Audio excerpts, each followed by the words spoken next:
नमस्कार, सी न्यूज भारत में आप सभी का स्वागत है। मैं स्नेहा सिंह। वक्त हो चुका है न्यूज आवर का। गंगा में आई बाढ़ से एक हफ्ता बीत जाने के बाद भी स्थिति खतरनाक होती जा रही है। गंगा नदी का दबाव बैरिया विधानसभा के दुबे छपरा, गोपालपुर, उदई छपरा के हरपुर ग्राम पंचायत गंगापुर के साथ साथ बैरिया बलिया राष्ट्रीय राजमार्ग के ऊपर भी अब जगह जगह रिसाव होने के चलते खतरा बढ़ने लगा है, जिससे तटवर्ती इलाकों में दहशत हो रहा है। वहीं समाजवादी पार्टी के बैरिया विधानसभा से विधायक रहे जयप्रकाश अंचल, अपने साथ जिले के सपा अध्यक्ष राजमंगल यादव, पूर्व विधायक सुभाष यादव और पूर्व मंत्री और सांसद प्रत्याशी सनातन पांडे, शशिकांत चतुर्वेदी समेत अन्य वरिष्ठ नेताओं के साथ बाढ़ से प्रभावित इलाकों का दौरा करने पहुंचे। वहीं मौकाए हालात देखकर वो चौंक गए। उन्होंने कहा कि ऐसी भ्रष्ट सरकार हमने कभी नहीं देखी, जहां करोड़ों का कटान रोकने का कार्य हो या बाढ़ पीड़ितों को बसाने का कार्य हो, केवल भाजपा सरकार में जमकर लूट मचाया जा रहा है, जिसकी शिकायत हम अपने नेता प्रतिपक्ष के माध्यम से दोनों सदनों में रखने का कार्य करेंगे। ये बताइए, आप बैरिया के विधायक हैं, पूर्व विधायक रह चुके हैं और यहाँ के हर क्षेत्र से अवगत है। अभी बाढ़ का तबाही अपने चरम पर है, लोग त्राहि त्राहि कर रहे हैं। शासन का कहना है कि सारी व्यवस्था दुरुस्त कर दी गई है। क्या आपको लग रही है कि व्यवस्था दुरुस्त है शासन के द्वारा? देखिए, शासन के द्वारा अगर व्यवस्था चुस्त दुरुस्त हुआ होता तो यहाँ की जनता को एनएच जाम नहीं करना पड़ता। नेशनल हाईवे जाम हुआ, कहीं न कहीं इस इलाके की जनता के साथ ये सरकार अन्याय किया है। अधिकारियों ने इस इलाके को लूटने का काम किया है। आज उनके भ्रष्टाचार की देन है कि दुबे छपरा बंधा टूटा।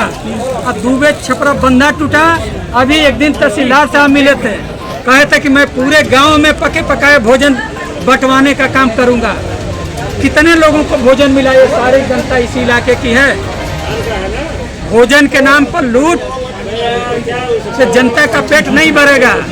आप 10 आदमी को ही भोजन बनवाइए तो पूरे गांव का ठेका क्यों ले लिए हैं? 10 आदमी के लिए कहिए कि हमारे पास 10 आदमी के भोजन बनाने की, खिलाने की कुवत है। यहाँ इस क्षेत्र को बचाने के लिए लगभग 3-4 साल में 1 अरब से 1.5 अरब रुपया सरकार ने, शासन ने यहाँ पे स्वीकृति कर दिया और कार्य भी हुआ। उसके बाद भी ये स्थिति है। कार्य नहीं हुआ, धन स्वीकृत हुआ और कागजों में डिस्चार्ज हो गया। जमीन पर अगर काम दिखाई दिया होता तो ये स्थिति नहीं आती। अगर काम देखना हो तो 82 का पुल जा करके देखिए।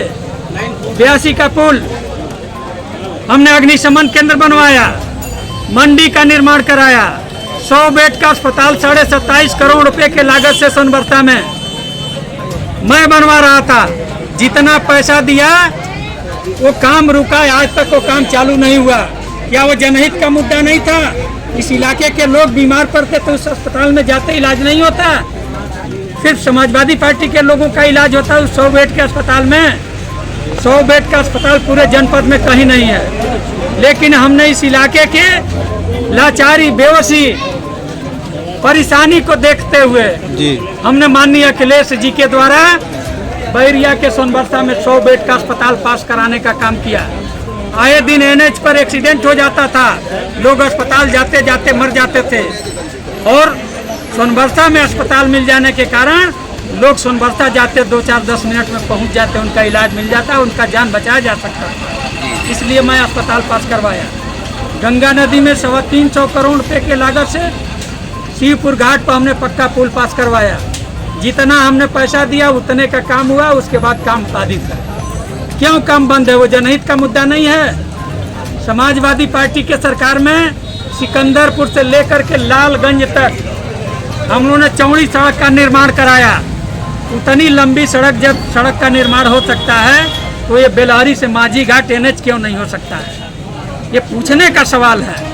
अगर समाजवादी पार्टी का सरकार अपने रीजन में काम नहीं कराती तो हम लोग ये बात नहीं कहते। लेकिन कहीं न कहीं इस भारतीय जनता पार्टी के सरकार में लूटने के अलावा कुछ नहीं हुआ है।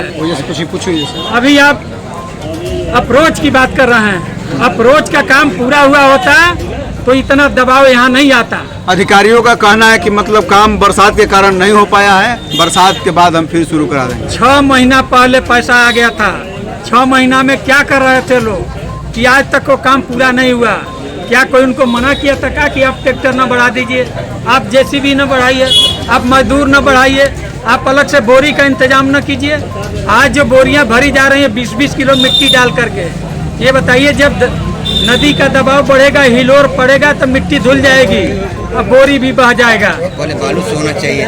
वो तो लहरा भी है, आप विधायक हैं, आप पूर्व विधायक हैं और माननीय मालापुर पांडे जी हमारे जो है पूर्व प्रत्याशी भी लोकसभा के रह चुके हैं, पूर्व मंत्री भी रहे हैं। राष्ट्रीय राजमार्ग 31 इसका टेंडर भी हो गया, फिर भी ये दुर्दशा पे झेल रहा है। टेंडर नहीं हुआ, पैसा भी खत्म हो गया। टेंडर भी हुआ, पैसा भी खत्म हो गया। जितने का विकास कार्य पर धन खर्च नहीं हुआ, उससे अधिक तो वहाँ नारियल तोड़ दिए गए। इससे भी बड़ा शर्मनाक क्या हो सकता है? कम से कम 20 बार नारियल तोड़ा गया होगा, भूमि पूजन किया गया होगा, काम शुरू किया गया होगा, जेसीबी लगाया गया, सब पर तो पूजा हुआ। पूजा इसीलिए हुआ कि हम पैसा लूट लें, जमीन पे काम न दिखाई दे। क्या सपा के लोग इस पे कुछ एक्शन लेने की तैयारी है? सपा के लोग SDM को हम लोगों ने पत्रक दिया था, जिला अधिकारी को पत्रक दिया था, हम लोगों ने किया था, हम लोग NH को भी जाम किया था। याद होगा हम लोग आए। धान तक की रोपाई हुई, क्यों हुआ? इसीलिए कि जनप्रतिनिधियों का आँख खोला जाए। लेकिन शर्मीले मिजाज के हैं लोग, शर्म नहीं आ रही है, आँख में हया नहीं है।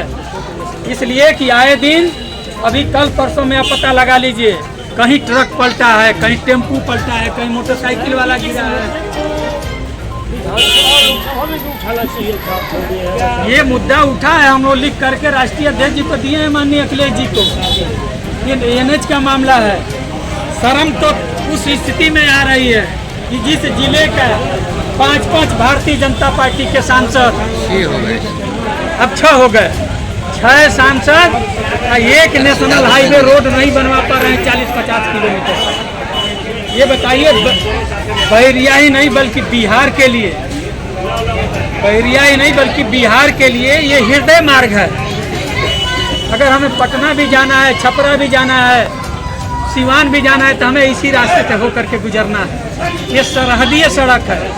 हमको तो इसको और अच्छा करना चाहिए कि कम से कम बिहार के लोग हमारे ऊपर आक्षेप न करें कि बिहार यूपी में सड़कें टूटी हैं, क्योंकि पहले हम लोग बिहार के ऊपर यही आरोप लगाते थे। स्थानीय विधायक जी का कहना है कि हमारी सत्ता में, हमारी शासनकाल में यहाँ पे कोई भी लूट खसोट नहीं हुआ, ईमानदारी पूर्ण कार्य हुआ है और अन्य सरकारों में लूट होता रहा है।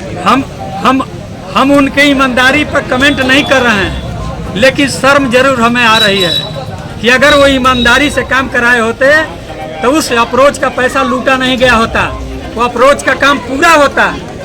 इसलिए कि 3 अप्रोच है, एक अप्रोच पे काम भी नहीं शुरू हुआ, एक पे 30% हुआ, एक पे 70% हुआ। क्यों हुआ आप बता दीजिए।